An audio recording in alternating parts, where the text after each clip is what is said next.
ए त्यहाँ अर्को होला के रहेछ कुष्माण्ड सरोवर त्रिवेणी धाम प्रवेशद्वार। यसरी आयो सरोवर।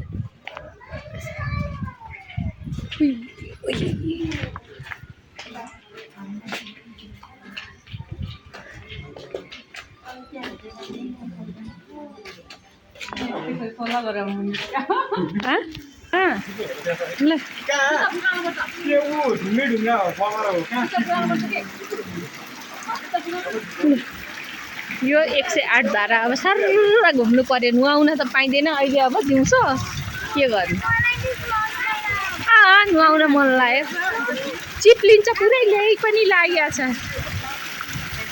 यहाँदेखि सर यसरी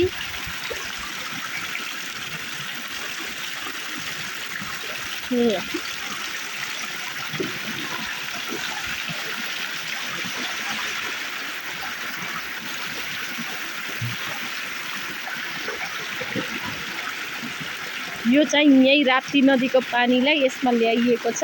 यता हेर्नु सरोवर पनि छ यो ढुङ्गे धारासँगै। आहा कस्तो राम्रो। वाह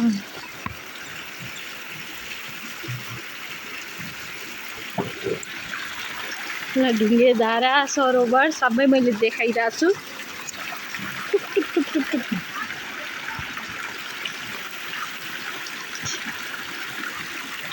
अहिले यहाँ विष्णु भगवान विराजमान हुनुहुन्छ। यहाँ पनि सरोवर बल्ल बल्ल सानो कोपिला छ कि अहिले खुलेको छैन। यस छेउमा कस्तो राम्रो भ्यू छ। 108 धारा अब पुरा हुन लाग्यो, अब थोरै छ।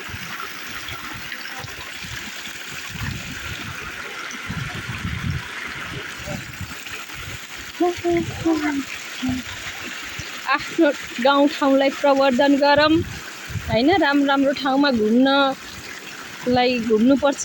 बाहिर केलाई जाने, यही स्थानीय ठाउँलाई पर्यटकीय स्थलहरूलाई प्रवर्धन गर्नुपर्छ भन्ने मान्यताको साथ हामी चाहिँ यहाँ आइपुगेको छौँ।